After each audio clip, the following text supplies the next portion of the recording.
Good morning. ప్రభువైన యేసుక్రీస్తు వారి పరిశుద్ధ నామములో అందరికీ శుభాలు. ఈరోజు మన అనుదిన ఆత్మీయ ఆహారంగా యెషయా గ్రంథము 29వ అధ్యాయం 15వ వచనాన్ని ధ్యానించుకుందాం. తమ ఆలోచనలు యెహోవాకు కనబడకుండా లోపల వాటిని మరుగు చేయి జూచు వారికి శ్రమ. మమ్మల్ని ఎవరు చూచెదరు, మా పని ఎవరికి తెలియను అనుకొని చీకటిలో తమ క్రియలు జరిగించు వారికి శ్రమ. ఎవరికి శ్రమ, ఎవరికి దుఃఖము, ఎవరికి బాధ, ఎవరికి వేదన, ఎవరికి తీర్పు అనేది మనం చూస్తే, దేవుడు చూడటం లేదులే అని చెప్పి తమ క్రియలు రహస్యంగా జరిగించు వారికి శ్రమ అంటున్నారు.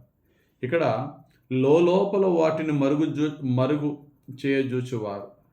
దేవునికి కనబడకుండా మన లోపల దాయడం సాధ్యమా? అనేక చోట్ల బైబిల్లో ఆయన మాట నీ నోట రాకముందు నాకు తెలుసు అన్నాడు. నీ హృదయము దాని యొక్క తలంపులు ఆలోచనలు సమస్తము నాకు తెలుసు అన్నాడు. ఇన్ని తెలిసిన దేవునికి మనుషులు అందరి హృదయములు ఎరిగినవాడు అన్నాడు. ఆయనకి తెలియకుండా మన హృదయములో ఏమైనా దాయగలమా? ఏమీ దాయలేం. కానీ పాపం అనుకుంటుంది, పాపం ఎప్పుడు కూడా మన మోసం ఎలా చేస్తుందంటే, ఎవరు చూడట్లేదులే, దేవుడు కూడా దీన్ని పెద్ద సీరియస్గా తీసుకోడలే, దేవుడు చూసి చూడనట్టు ఊరుకుంటాడులే అని చెప్పి ఆ పాపము ఆ యొక్క సమయంలో మన యొక్క స్పిరిచువల్ అండర్స్టాండింగ్ని బ్లైండ్ చేస్తుంది. మన ఆత్మీయంగా గురుడివారం అయిపోతూ ఉంటాం అనమాట. భక్తుడైన దావీదు అంటాడు, ప్రభువా నీ యొద్ద నుండి నేను ఎక్కడికి వెళ్ళిపోయి నేను దాకోగలను? వేకువ రెక్కలు కట్టుకుని సముద్ర దిగాంతంలోకి వెళ్ళినను అక్కడ కూడా నీ చేయి నన్ను పట్టుకుంటుంది ప్రభువా అని 139వ కీర్తన 7, 8, 9, 10 వచనాలు ఉంటుంది. నీ సన్నిధికి ఎక్కడికి వెళ్ళిపోయి నేను పారిపోగలను ప్రభువా అని అన్న దావీదే ఎవరికి మూడో కంటికి తెలియకుండా పాపం చేశాను కదా అనుకున్నాడు. తన యొక్క సైనికుని భార్యతో తప్పు చేశాడు, పాపం చేశాడు బెత్షెబాతో. ఎవరో చూడట్లేదు, ఎవరు ప్రశ్నించట్లేదు అని అనుకున్నాడు. కానీ దైవ సేవకుడైన ప్రవక్త వచ్చి తాను ఉన్నట్టుగా తన దగ్గర చెప్పినప్పుడు అప్పుడు పశ్చాత్తాపడ్డాడు, అప్పుడు కన్నీరు కార్చాడు, అప్పుడు మారు మనసు పొందాడు. దావీదుకి తెలియదా నేను దేవునికి కనబడకుండా నేను పాపం చేయలేనని? చాలా మాస్టర్ ప్లాన్ వేశాను.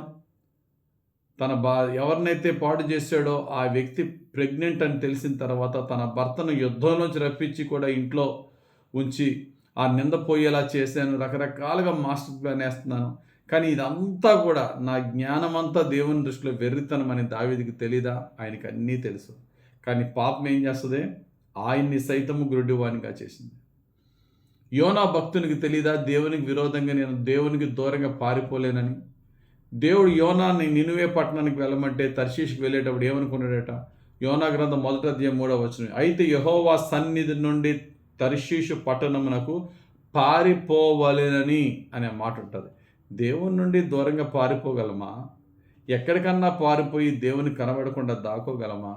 మన రహస్యమైన చీకటి చోట్లకి వెళ్ళి నేను ఇక్కడ పాపం చేస్తే దేవుడు చూడట్లేదులే అని అనుకోవడం ఎంత మూర్ఖత్వం అంటే, యేసుక్రీస్తు ప్రక్కనే ఉండి యేసుక్రీస్తుని అమ్మేశాడు ఇస్కరియోతు యోధ.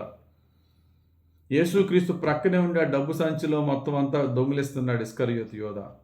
అయితే యేసు ప్రభు తనతో మాట్లాడి తనని నువ్వు చేస్తున్న తప్పురా అబ్బాయి అని దేవుడు చెప్పట్లేదని చెప్పి ఆయనకి తెలియదు అనుకుంటున్నాడు.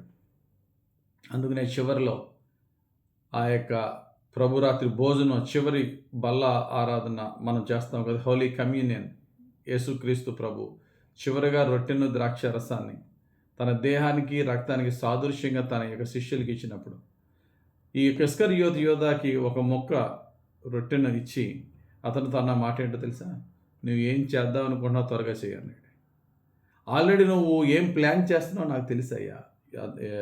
యోహాను సువార్త 13వ అధ్యాయం 27వ వచనం, వాడు ముక్క పుచ్చుకునగానే సాతాను వానిలో ప్రవేశించెను. యేసు నీవు చేయుచున్నది త్వరగా చేయమని వానితో చెప్పగా, నీ ప్లాట్ తెలుసు, నువ్వు తీసుకున్న దొంగ డబ్బు తెలుసు, నువ్వేం చేస్తున్నావు తెలుసు, త్వరగా చేసుకోపో. గమనించండి, మనం ఏం చేస్తున్నామా అనేది దేవునికి తెలియకుండా మనం చేస్తున్నాం అనుకోవడం అనేది మన అజ్ఞానం, మన మూర్ఖత్వం. అన్నయ్య సపీరాలు అమ్మేసి ఆ ఆస్తిని కొంత దాచేసి మొత్తం అంతా ఆస్తి ఇదిగో అని చెప్తే పేతురు అంటాడు, నీ ఆస్తిని ఎవడతేమన్నాడు? నువ్వు తెచ్చి మరలా దేవునికి విరోధంగా అబద్ధం ఆడి దేవుని ఎందుకు మోసం చేస్తున్నావు? ఎలీషా సేవకుడైనటువంటి గెహాజీ సిరియా దేశపు సైన్యాధిపతి దగ్గర తన గురువుగారి పేరు చెప్పి డబ్బు తెచ్చేసుకున్నాడు.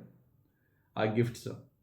ఎక్కడికి వెళ్ళావయ్యా అంటే ఏదో ఇక్కడికే బయటికి వెళ్ళాను అన్నాడు. కానీ దైవ సేవకుడు ఎలీషా అంటున్నాడు, నీవు పరిగెట్టుకుంటా రథం వెనకాల వెళ్ళినప్పుడు నా ఆత్మ నీతో పాటు రాలేదని అనుకుంటున్నావా? నువ్వు అనుకుంటున్నావు గురువుగారు లోపల పడుకున్నారని అనుకుంటున్నావు అంతే. ఏమండి, ఒక ప్రవక్తే లోపల పడుకుని బయట ఉన్నది ఏంటో చూసిన ప్రవక్త అయితే మరి దేవుడు సమస్తం ఎరిగినవాడు. ఆయన కంటికి కనబడకుండా మనం ఏమైనా చేయగలమా? కాబట్టి పాపం చేస్తున్న సమయంలో దావీదు గారిని, యోనా గారిని ఎలాగైతే ఆత్మీయంగా అజ్ఞాన స్థితిలో ఆ మూమెంట్ కొద్ది నిమిషాలు, కొంతకాలం, కొన్ని గంటలు ఎలాగైతే బ్లైండ్ చేసిందో అలాగా పాపం మనల్ని బ్లైండ్ చేసి పని జరిగించేస్తుంది, పాపం చేయించేస్తుంది. ఎవరికీ తెలియదు, అంత మనం ఉన్నా నీకెందుకు, వాళ్ళందరూ ఇక్కడ ఉన్న వాళ్ళందరూ మనోళ్ళే అని అనుకుంటారు. కానీ ఒకరోజు వచ్చినప్పుడు దేవుడు ఏది రహస్యం ఏది దాయబడదని దేవుడి వాక్యం చెప్పిన విధంగా బయటకు వస్తుంది. ఎలా వస్తుంది? రహస్యంగా చేసిన పాపము బహిరంగ తీర్పుగా బయటకు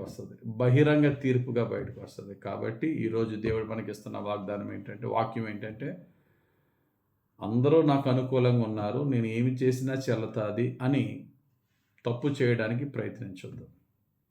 అందరూ నాకు అనుకూలంగా ఈరోజు ఉన్నారు, రేపు ఉంటారని అని అనుకోవద్దు. ఒకవేళ అసలు ఎవ్వరు చూడకపోయినా దేవుడు దాన్ని బట్టబయలు చేయగలడు. కాబట్టి ఆయనకి కనబడకుండా పాపం చేయడం అసాధ్యం. చేసిన పాపం ఏదో రోజున మనం తరిమి పట్టుకుంటుంది అనేది 100% సత్యము. కనుక దేవుణ్ణి ప్రేమించి ఆయన తీర్పునకు భయపడి పాపానికి దూరంగా పారిపోదాం. మనుషులు, ఈ లోక ఆశలు లేక మన హృదయమే మనల్ని మోసం చేసే పరిస్థితుల్లో కూడా వాక్యానికి లోబడి ఎవరు చూడకపోయినా అందరూ చూస్తున్నా రహస్యములోనూ పరిశుద్ధంగా ఉండడానికి ప్రభు పాదాలు పట్టి ప్రార్థనాపూర్వకంగా ప్రయత్నిద్దాం. పరిశుద్ధాత్మను మన సహాయం చేసి మనల్ని రక్షించును గాక. ఆమేన్. పరిశుద్ధుడా, ప్రేమ కలిగిన తండ్రి, ఈరోజు మీరు ఇచ్చిన వాక్య ప్రకారంగా ఎవరు చూసినా చూడకపోయినా రహస్యంలో ఉన్నా బహిరంగంగా ఉన్నా పాపానికి మేము చోటు ఇవ్వకుండా, పాపము మాతో మాట్లాడుతున్నా ఆ మాటలకు నాయన ఏమాత్రం మేము అజ్ఞానులుగా తను లొంగిపోకుండా నీతికి సత్యానికి సరైనటువంటి మార్గంలో నడవటానికే మేము ప్రయత్నించి ఒకవేళ తొట్టు పడుతున్నప్పుడు నీ ఆత్మతో నీ కార్యము చేసి మమ్మల్ని అడ్డుపెట్టి మమ్మల్ని మా చేయి పట్టి మమ్మల్ని తిరిగి మరలా నీ రైట్ వేలో నడిపించమని, శోధన నుంచి, టెంప్టేషన్ నుంచి మమ్మల్ని రక్షించి, కీడు నుంచి, శత్రువు నుంచి కాపాడమని యేసుక్రీస్తు ప్రభు అతి పరిశుద్ధ నామములో ప్రార్థిస్తూ నీ పాదాలకు మమ్మల్ని అప్పగించి వేడుకొంచున్నాం తండ్రి. ఆమేన్. తండ్రి యొక్కయు, కుమారుని యొక్కయు, పరిశుద్ధాత్మ అభిషేకం హెచ్చుగా మనపై దిగి వచ్చి మనలను సంరక్షించి కాపాడి దీవించును గాక. ఆమేన్. God bless you. Have very blessed day.